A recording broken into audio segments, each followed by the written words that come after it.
On en vient à présent à cette affaire qui agite la Banque africaine de développement, institution financière multinationale dont le rôle est de servir le développement des États de l'Union africaine. Depuis plusieurs mois, son président, Akinwumi Adesina, est accusé de favoritisme et de comportement contraire à l'éthique. Une plainte a été déposée en interne. Les États-Unis demandent une enquête indépendante. Une affaire qui tombe à 2 mois de l'élection ou de la réélection du président de l'institution. Et nous sommes avec Johan Tilouine, journaliste au Monde. Bonsoir Johan. Bonsoir. Vous avez travaillé sur ce dossier. Est-ce que vous pouvez nous dire exactement quelle est la gravité de ce qu'on reproche à M. Adesina? Alors à l'origine en fait de cette affaire, il y a un nombre inconnu d'employés mécontents qui se sont mués en lanceurs d'alerte.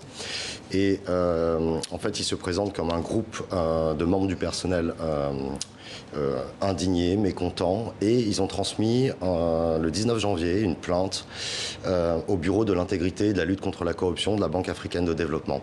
En fait, ils ont transmis une note, un document assez bien fait, bien charpenté, qui recense 16 cas de présumés abus commis par le président Adesina. Concrètement, il fait quoi, par exemple, Il est accusé, en tout cas, d'enrichissement personnel sur de l'argent perçu sur des remises de prix. Il est accusé de favoritisme sur des nominations à des postes à très haute responsabilité au sein de la Banque africaine de développement. Il est accusé également de favoritisme dans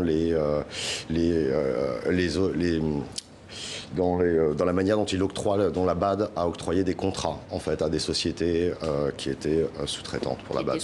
Pour la BAD. Ça peut paraître curieux pour ceux qui connaissent pas bien l'institution, mais parmi les gouverneurs de la BAD, il y a évidemment les pays africains, mais il y a également des pays occidentaux. Là, ce sont les États-Unis qui ont ouvert la charge en demandant une enquête indépendante. Comment est-ce qu'on peut expliquer cette implication des États-Unis pour demander cette enquête indépendante? Alors les États-Unis, c'est le deuxième actionnaire en fait, de la Banque africaine de développement, le premier étant le Nigeria, le géant économique d'Afrique de l'Ouest.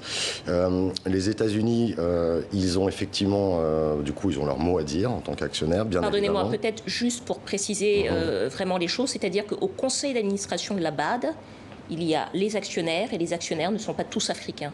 Non, en fait, il y a 54 pays africains qui sont représentés et 27 pays qu'on a dit non régionaux, c'est-à-dire des pays étrangers. Dedans, il y a la France, les États-Unis. Et sur la répartition du capital, le capital de la BAD n'est pas essentiellement africain?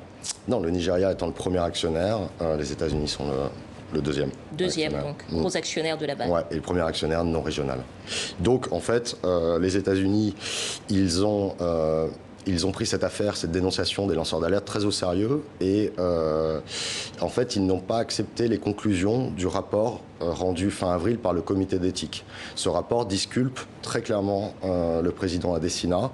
C'est un rapport le comité d'éthique était chargé de vérifier les faits sur les accusations qui visaient le président Adesina. Ce rapport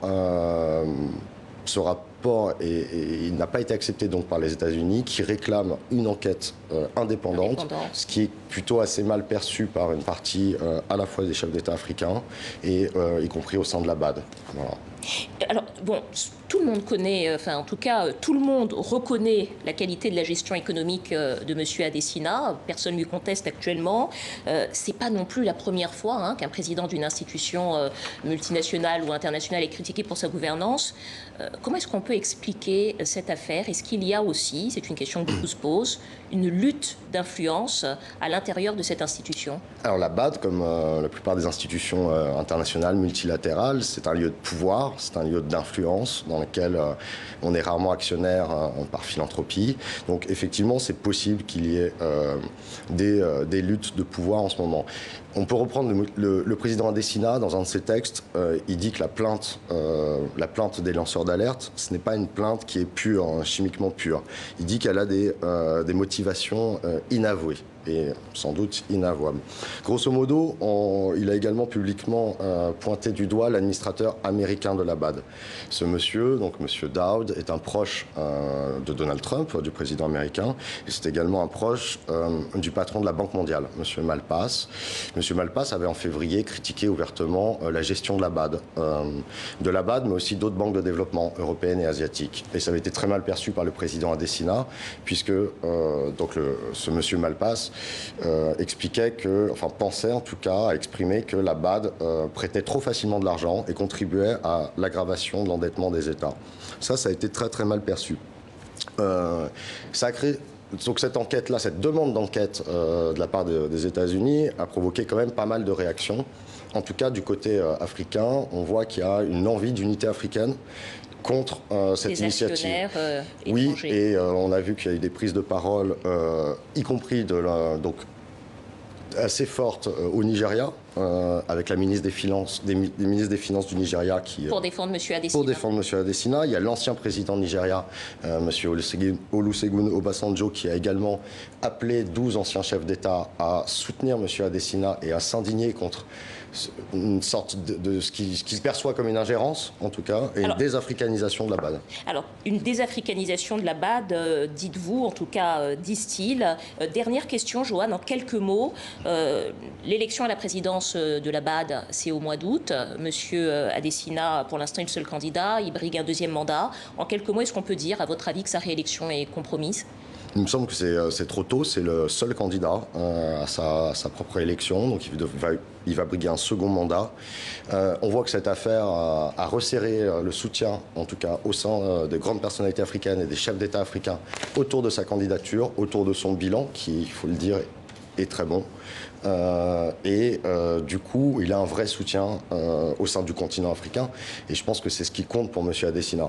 Et donc cette unité africaine va peut-être, en tout cas si elle se maintient, faire bloc face à ce qui est perçu comme une tentative d'ingérence.